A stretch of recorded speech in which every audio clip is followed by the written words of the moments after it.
What is up, YouTube? JankyYGO here. My name is Michael, and today we're going to be talking about a card that could potentially... It's probably not going to come off the list, but I think there's an argument that it could. Now, this might be a controversial opinion, but what if Cyberjar came back to the TCG? And what got me thinking about this is that so the ban list is right around the corner, and I was looking at, what's on the ban list, and the only thing I could think of is okay, so I was looking, this card's on the ban list for that reason, this card's on the ban list for that reason, whatever, it's normal, stuff, but then you think, I got to thinking, wait a minute, would Cyberjar do anything? Now, I want to go on record here. I don't think, so I'm going to say this right now. The thing I don't think should ever come back is Cyberjar, and there's an argument that Cyberjar does the same thing. However, I also think that Cyberjar makes the game interesting. And my reasoning is that, so your opponent goes, and you go first with Cyberjar, and you set it. Your opponent goes off, goes insane, and they attack into your Cyberjar without, using an effect to destroy it while it's face down. Okay, let's just say that's what happens, which is kind of which would be unfortunate.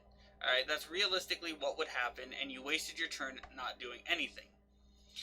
However, there's also the argument that what if, Cyberjar gives, one person way too much card advantage.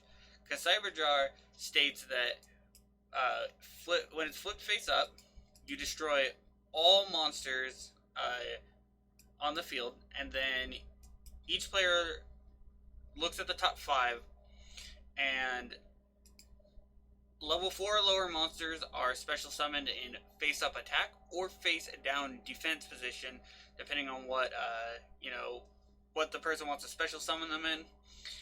And then the rest get added to the hand. So that's kind of like Morphing Jar, specifically the first Morphing Jar.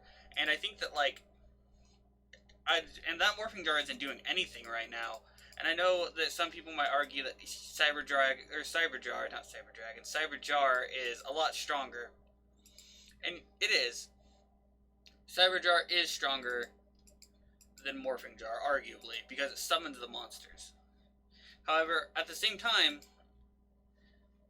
if you were to, let's say, if you were to do the whole Morphing Jar, right, you summon out, or you flip up Cyberjar, if you're able to do that on your turn, it could be pretty oppressive. Or you would get so much card advantage, you'd get back into the game, but I think that would involve you playing some really either bad, janky decks, to win with that, or it could push a deck more into the meta.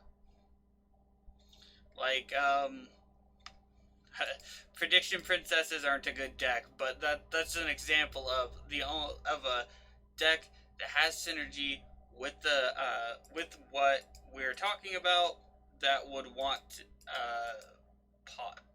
that pot of Cyberjar, and it would be something similar to Pot of the Forbidden, where you could Raigeki, or you could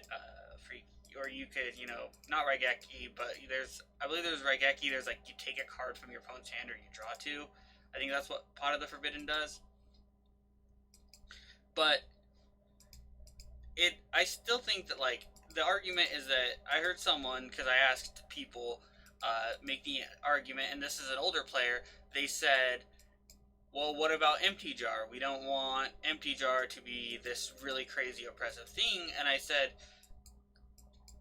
but Empty Jar in it might be like Empty Jar just seems like it'd be way too slow, even with Cyber Jar. Oh boy, you can tell how long it's been out of the game. But even without Cyber Jar, like with Cyber Jar in the deck, I don't think it would do anything. Like I don't think that like there is a deck that could abuse Cyber Jar to the point where it would be that bad that you would need to hit it again. And if it does, okay, if it came back and it needed to be hit again immediately, okay, I understand. Like, there's also the argument that I saw that someone said, well, what if the opponent, it's one of those cards that could throw you right back into the game, and one person just loses all their resources, and then the argument to that is your opponent gets to summon the monster too. It's not like you get to summon the monster and all that. So if they're going for OTK and you took the time to set like a Cyber Jar and end on that without doing anything else, you're gonna lose. Like you're done.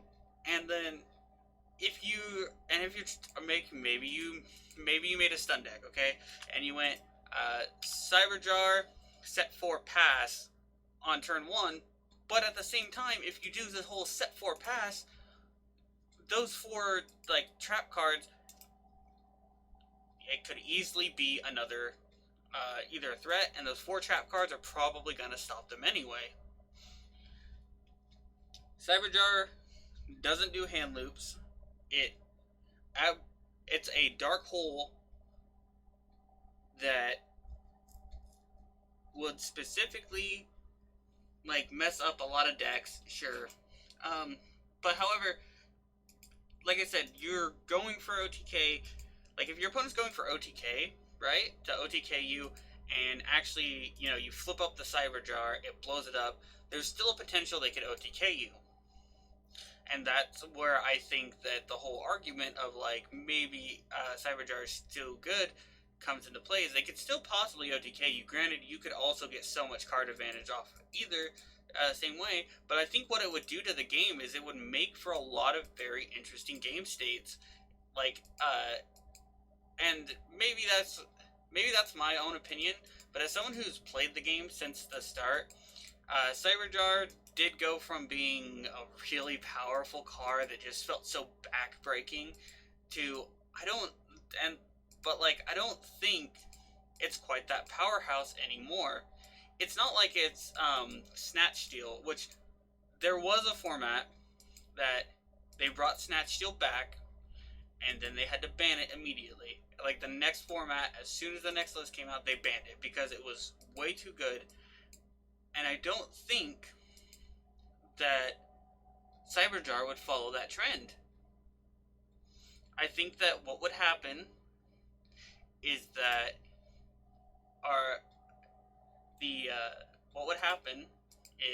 Cyber Jar would just get swept under the rug and no one would care. And like I said, maybe that's a controversial opinion, but we don't know. That's the thing, is like it would take them unbanning it to do it, because Konami doesn't play their own game. They look at tournament results and they think, okay, this is what's doing this is what's doing that, and that's where they go from there, which is a totally fine thing to do. They either do that, or it's no secret that they have used the ban list to push a new product. So Cyber Jar might not ever come back off the list, but I think that balance-wise, it's there, and like balance-wise, I think it would be fine. Like it would wreck it would possibly wreck this board, right? Except for it wouldn't, because I have Dragoons. I just destroy it while it's face down. And this isn't even a very good deck. Like, this is just my Troop Dupe Scoop deck that's kind of janky.